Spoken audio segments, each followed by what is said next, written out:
नमस्ते, welcomes to gyms orbit. मैं हूँ नीरजा शुक्ला, योगा टीचर। आज का ये सेशन आपकी इम्यूनिटी बूस्ट करने के लिए है। इम्यूनिटी क्यों इम्पॉर्टेंट है ये हम सब जानते हैं। इम्यून सिस्टम हमारा जो है वो सभी डिसीज़ से हमें बचा के रखता है। और जो अभी पेंडेमिक चल रहा है उस पेंडेमिक में बहुत ज़्यादा स्ट्रेस है और स्ट्रेस से इम्यूनिटी आपकी वीक होती है। तो कुछ आसन, प्राणायाम और कोई लाइफस्टाइल मॉडिफिकेशन करके आप अपनी इम्यूनिटी को इम्प्रूव कर सकते हैं। इम्यूनिटी बूस्टिंग योगा के 3 पार्ट्स रहेंगे। आज के पार्ट्स में हम आसन कवर करेंगे, नेक्स्ट 2 पार्ट में प्राणायाम और आपकी डेली लाइफ में क्या चेंजेस करें, डाइटरी क्या चेंजेस करें, ये सब कंटिन्यूएशन में रहेगा। इन तीनों सेशन को कंबाइन करके आप अपनी इम्यूनिटी को बूस्ट कर सकते हैं। तो सेशन शुरू करने से पहले कुछ चीज़ें जानना ज़रूरी है कि जो ये सेशन है वो सिर्फ आसन में इसमें दिखाए जा रहे हैं, लेकिन जब आप आसन की प्रैक्टिस स्टार्ट करें तो मेरे इसके पहले की वीडियो ज़रूर देखें जिसमें सूक्ष्म व्यायाम भी बताए गए हैं। जब आप कोई भी प्रैक्टिस शुरू करते हैं तो वार्म अप और सूक्ष्म व्यायाम से ही करें। तो आइए शुरू करते हैं आज का session, immunity boosting by yoga. तो सबसे पहले हम शुरू करेंगे फर्स्ट आसन, जिसको कहते हैं बाल आसन या चाइल्ड पोस्चर।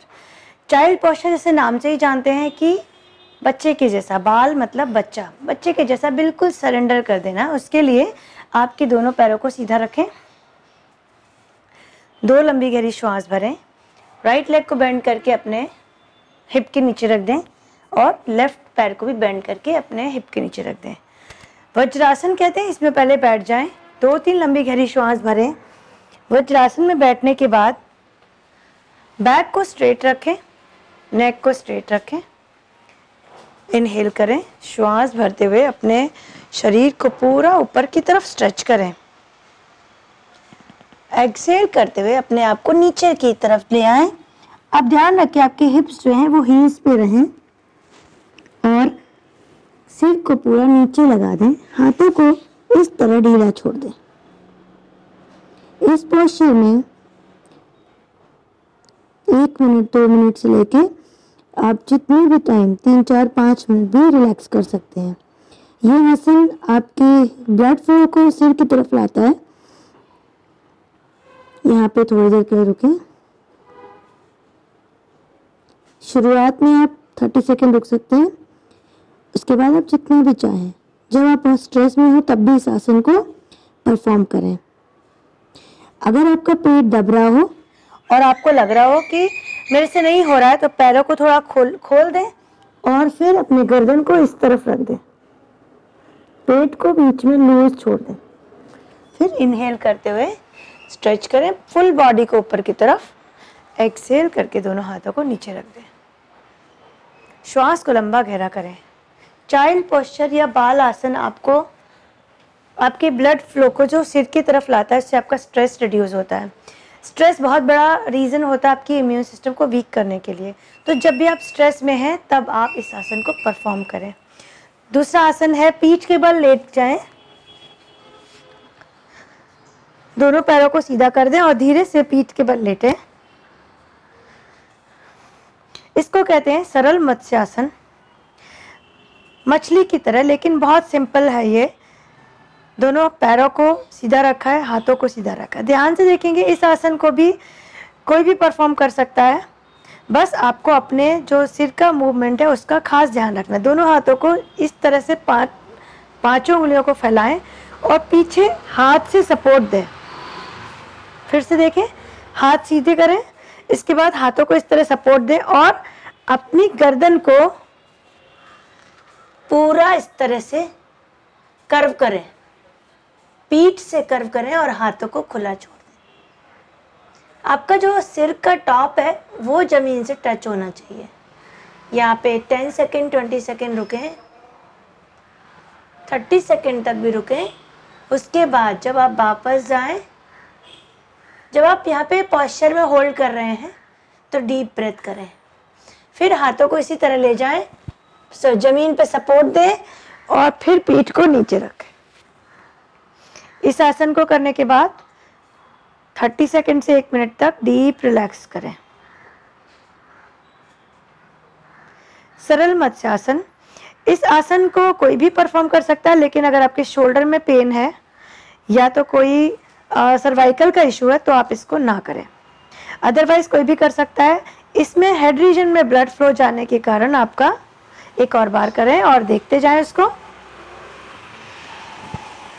हेड रीजन में ब्लड फ्लो जाने से आपको एंग्जाइटी, डिप्रेशन जैसी बीमारियां दूर होती हैं, स्ट्रेस दूर होता है और इम्यून सिस्टम को बढ़ा करने में बहुत हेल्पफुल है। फिर हाथ को रखते हुए इसको आप जब परफॉर्म कर रहे हैं, स्टार्टिंग में 10 सेकेंड रुकें, उसके बाद 1 मिनट तक अगर आपकी कैपेसिटी है, 30 सेकेंड तक तो आप कर ही सकते हैं। डीप ब्रेथ कर लें। इसके बाद नेक्स्ट आसन है सेतु बंध आसन। दोनों पैरों को नी से बेंड करें, दोनों हाथों को रिलैक्स छोड़ दें। सेतु बंध का मतलब है ब्रिज की तरह, एक ब्रिज बनता है बॉडी का, उस तरह से इसकी स्थिति होती है। सेतु बंध आसन करने के लिए पहले रिलैक्स हो जाएं। हम सरल वाला सेतु बंध आसन कर रहे हैं, हार्ड वाला नहीं, क्योंकि जब आपको इम्यूनिटी बूस्ट करनी है तो आप सिंपल रिलैक्सिंग आसन करेंगे तो आपकी बॉडी का जो चेंजेस है वो इजीली होगा और आप आसानी से उसको कर पाएंगे। अब आपको सेतु बंध आसन करने के लिए शोल्डर को थोड़ा सा अंदर की तरफ करें, हाथ की एल्बोज को इस तरह रखें और हाथ की जो स्थिति है उसमें आपको अपने कमर को लेना है। इनहेल करें और पूरी बॉडी को बीच से उठाएं। आप पैर वहीं रहेंगे, नी पे प्रेशर नहीं आएगा, आपकी बॉडी कंधे तक टच रहेगी। कंधे से लेके और हिप्स तक बॉडी को पूरा उठाएं। उठा के हाथों में अपने कमर को ग्रिप कर लें। पूरा जितना आप स्ट्रेच कर सकते हो उतना स्ट्रेच करें। 10 to 20 सेकेंड रुकें। स्टार्टिंग में आपके लिए 10-20 सेकेंड इनफ है, लेकिन बाद में इस आसन को आप धीरे धीरे 1 मिनट तक लेकर आए, क्योंकि जब तक आप आसन में रुकेंगे नहीं तब तक आपको कोई बेनिफिट नहीं मिलेगा। जब आप आसन में स्टे कर रहे हैं तब डीप ब्रेथ करते रहें, लंबी गहरी श्वास लेते और छोड़ते रहें। फिर एक्सेल करते हुए दोनों हाथ हटा दें, बॉडी को पूरा नीचे रख दें और दोनों हाथों को, पैरों को ढीला छोड़ दें और हाथों को भी ढीला छोड़ दें। अगर आपने 20 सेकेंड स्ट्रेच किया है तो 20 सेकेंड रिलैक्स करें, और अगर आप 1 मिनट तक रुक रहे हैं तो आप 1 मिनट तक शवासन में इस तरह रिलैक्स करें। सेतु बंधासन जितने भी आपके गट्स हैं, गट की जितनी प्रॉब्लम है वो उसको इम्प्रूव करता है, और जब आपके गट्स स्ट्रांग हो जाते हैं, डाइजेशन स्ट्रांग हो जाता है, तो आपका इम्यून सिस्टम ऑटोमेटिकली स्ट्रांग होता है। अब जो नेक्स्ट आसन है वो है पेट के बल लेटने वाला, तो इसलिए धीरे से करवट करके पेट के बल लेट जाएं।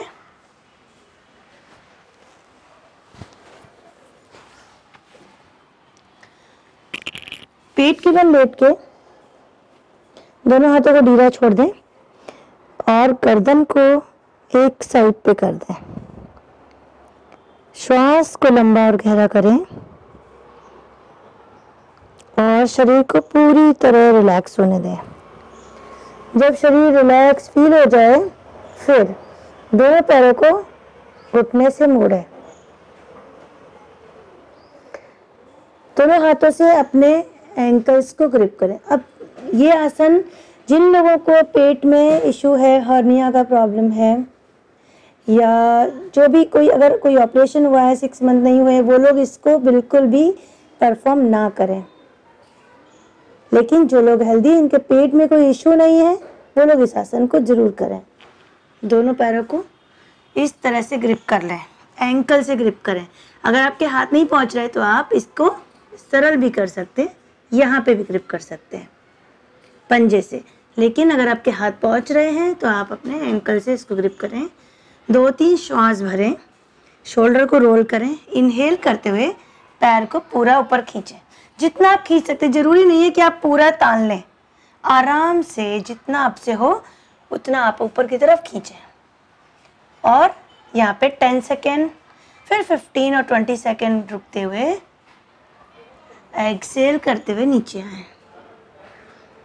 जब नीचे आए पहले सिर रख दें, फिर पैरों को छोड़ें और धीरे धीरे पैरों को नीचे लाएं। अगर आप 15 सेकेंड रुके हैं तो 15 सेकेंड ही यहाँ पे रिलैक्स करें। श्वास को लंबा और गहरा भरें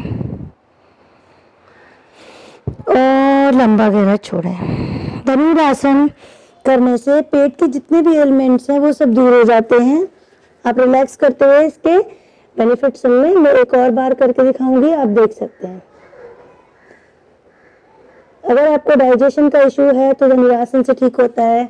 आपकी कमर की चर्बी, आपके पेट की चर्बी कम होती है, इम्यूनिटी बूस्ट होती है और आपके हाथ और पैर मजबूत बनते हैं, मन भी मजबूत होता है।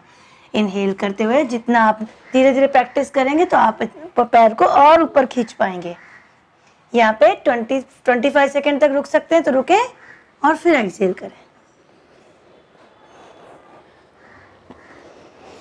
और फिर रिलैक्स करें। जब आपने एक आसन किया है उसके बाद उतनी ही देर रिलैक्सेशन भी इम्पॉर्टेंट है। डीप ब्रेथ करें और श्वास को नॉर्मल होने दें। उसके बाद करेंगे लास्ट आसन, भुजंग आसन। भुजंग मतलब कोबरा के जैसा, सांप का कैसा होता है, आगे से ऊपर उठा हुआ होता है और पूरा धड़ उसका जमीन पे होता है, वैसे ही करना है। दोनों पैरों को साथ रखें, दोनों हाथों को थोड़ा शोल्डर से पीछे की तरफ रखें, चिन को टच करें, डीप ब्रेथ करें यहाँ पे।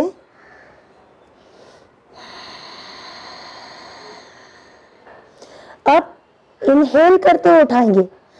अभी अगेन जिनको हार्निया का इशू है, पेट में कोई ऑपरेशन किया है तो वो लोग इसको ना करें। पेट के बल जितने भी आसन हैं वो सिर्फ पेट के इश्यूज ना हो, कोई ऑपरेशन ना हो तो आप कर सकते हैं। इनहेल करें और इनहेल करते हुए अपने बॉडी को ऊपर उठाएं, नाग की तरह, सांप की तरह अपने शरीर की स्थिति रहेगी। इनहेल करके ऊपर आए और यहाँ पे डीप ब्रेथ करें। इस आसन को शुरुआत में 30 सेकेंड करें और धीरे धीरे इसको 2 मिनट तक बढ़ाएं।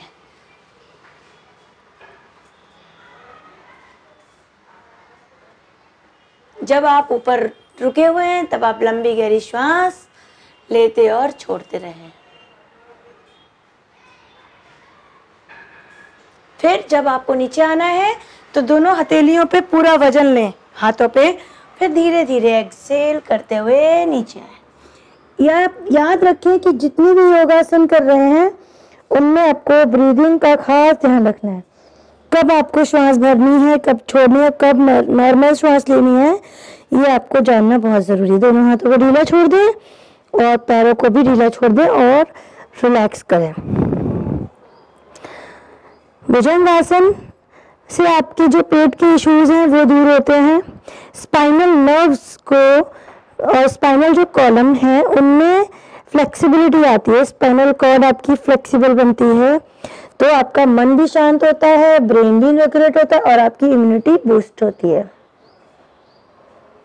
फिर धीरे से इस तरह से उठे और शशांक आसन में, चाइल्ड पोस्चर से शुरू किया था तो चाइल्ड पोस्चर पे इसको खत्म करें। लंबी और गहरी श्वास के साथ 3 से 4 मिनट यहाँ रिलैक्स करें। चाइल्ड पोस्चर में कभी भी आपको स्ट्रेस है, कभी भी आपको गुस्सा आ रहा है तो आप इस तरह से चाइल्ड पोस्चर में रिलैक्स कर सकते हैं। फिर धीरे से वज्रासन में आ जाए और रिलैक्स हो जाए। तो ये जो है आज का सेशन, ये था योगासन फॉर इम्यूनिटी बूस्टिंग।